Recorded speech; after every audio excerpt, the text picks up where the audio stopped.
In this tutorial, I'm going to show you how to crochet the crunch stitch. You will need your selected yarn. I'm using Paintbox wool mix in Aran weight, and for this particular yarn I'm using a 7mm crochet hook. Make sure you check your yarn label to see which size hook is recommended. You will also need a pair of scissors and a darning needle to sew in your ends. But before we get into this tutorial, don't forget to subscribe to my channel to keep up to date with all of my latest videos. Click that bell button to be notified of when my videos go live, and also don't forget to check me out on Facebook, Instagram and Twitter. I shall leave lots of links in the description box below for you, so make sure you go and check those out. Right, let's get started. You want to begin by creating a slip knot, and you can do this in whichever method you prefer. Go ahead and insert your hook. And we're going to start with our foundation chain, and this foundation chain is going to be in multiples of 2. So yarn over, pull through, yarn over, pull through, that's 2, yarn over, pull through, yarn over, pull through, that's 4. Keep going until you get to the correct width for the project that you want to make. Pause the video and meet me back in just a moment. Now that you've completed your chain, we're going to work back the other way, and we're going to start off by doing a slip stitch into the second chain from the hook. So not the chain that's on the hook, not this one here, but this one just here. You're going to insert your hook, grab the yarn and pull through all the loops which are on the hook. Now we're going to do a half treble crochet into the next stitch. So this is a UK term. In the US this is known as half double crochet.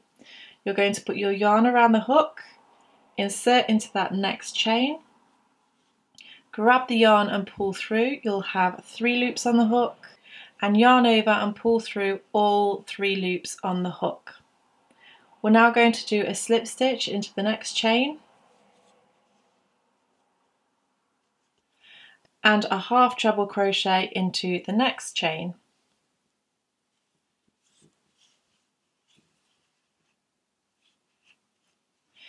We're going to repeat this all the way along until you reach your last chain, and you will find that your last chain should be a slip stitch. So go ahead and pause the video, repeat that pattern, and I shall meet you back once you're at the end of your chain. So I've now finished this first row and I've finished on a slip stitch.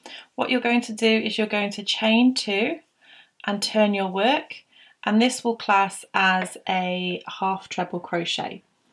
Now what we're going to do is we're going to do a slip stitch into the half trebles from the first row, and then do a half double crochet into the slip stitch from the last row.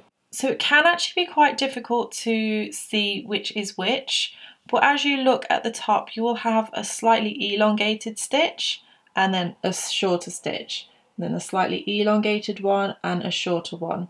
This longer one is the top of your half treble, and this shorter one is your slip stitch from the previous row.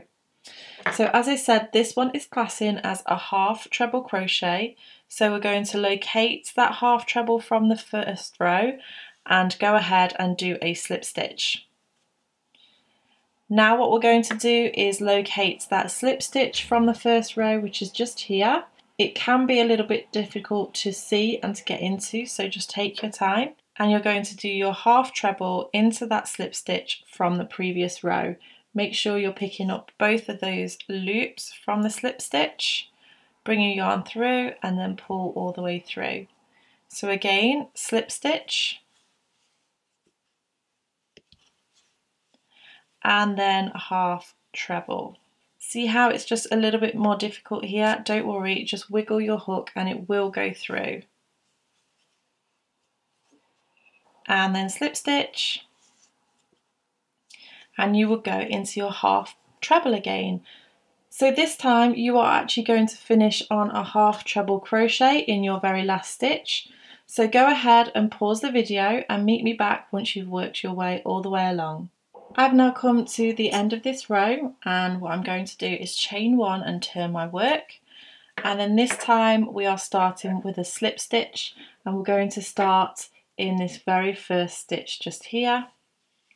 So just slip stitch to start, and then we're going to go into our double trebles again. So yarn over, insert, yarn over, pull through, yarn over, pull through all three, and then slip stitch.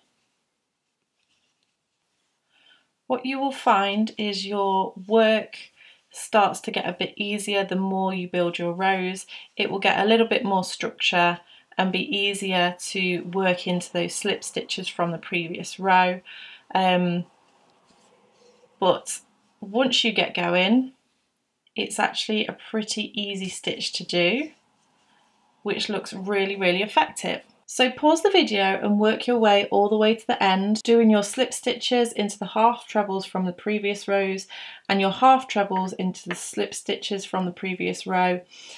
Work your way to the end. On this one, you'll finish with a slip stitch, and I'll show you for one more row what to do with this stitch. I've now come to the end of my row, and what I'm going to do is chain 2. This classes as a treble. And then I'm going to move straight into the top of this stitch just here with a slip stitch, and then move into my half treble. So you would work all the way along, and it's a 2-row repeat. So you're actually going to repeat row 3 and 4 over and over again until you get to the length that you want. I'm going to go ahead and build a few more rows just so you can see what this starts to look like. Okay, so I have just built a few more rows, and you can really see that this stitch is starting to build beautifully. It gives a really nice texture to it, and it kind of reminds me, I won't say basket weave, but a weaved effect. But obviously basket weave is a different stitch, but I just think it looks really, really nice. I hope that you've enjoyed this tutorial. If you did, make sure you give me a thumbs up. Don't forget to subscribe to keep up to date with all of my latest videos. Thank you so much for watching, and I shall see you again next time. Bye!